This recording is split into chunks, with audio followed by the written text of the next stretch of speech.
So there's documentation that I believe was submitted for the record that was released as proof released by the U.S. Pentagon, by the Department of Defense Office of Pre-Publication Security Review, and it states one of the reasons why my predecessor program, OSAP, was trying to collect material of unknown origin.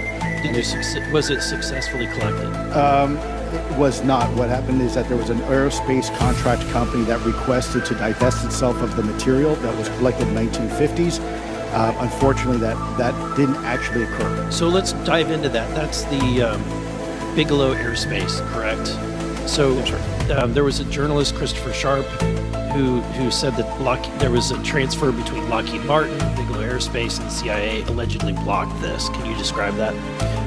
What I can say is that it was blocked.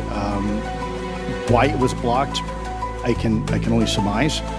I was part of some conversations later on with some of those contract personnel where they had told all of us that is accurate.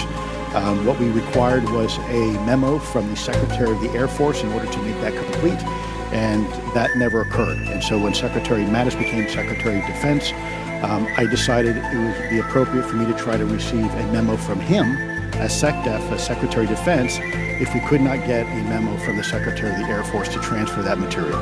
So if that material exists today, who's in possession?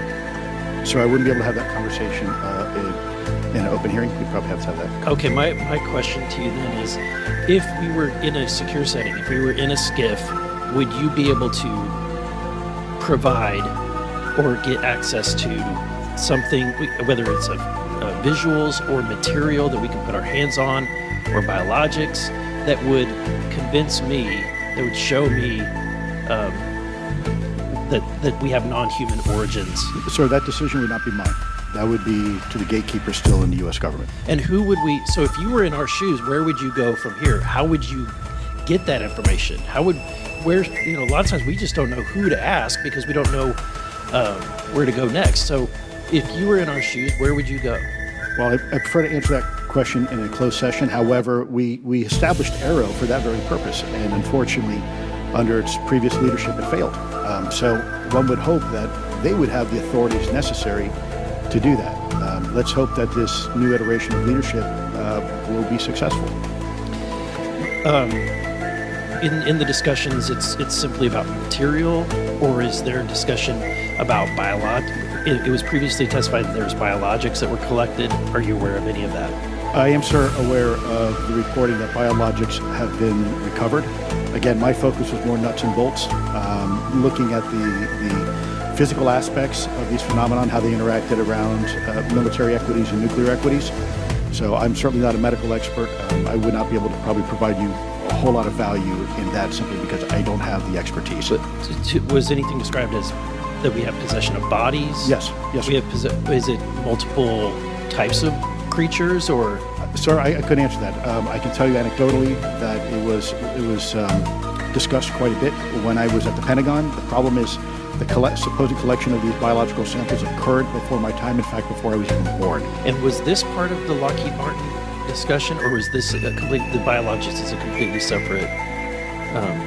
Separate yet related. Okay. Has anyone made contact? Sir, I'm sorry, could you specify? Has there been any, to your knowledge, any communication with a non-human life form?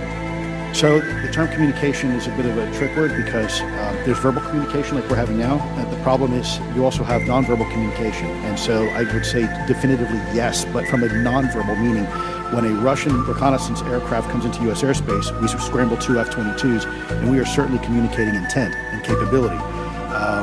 I think the same goes with this. We have these things that are being observed over controlled U.S. airspace, and they're not really doing a good job hiding themselves. They're making it pretty obvious they have the ability to even interfere with our nuclear equities and our nuclear readiness. Is the United States government or in our contractors, are they pulling technology from this? Or they're reverse engineering this? Sir, as I previously stated, please forgive me, I am not authorized to discuss specifics about crash retrievals. I signed documentation with the U.S. government. What I can say was, after a very thorough review process by the Pentagon, what I wrote about, and that was my limit on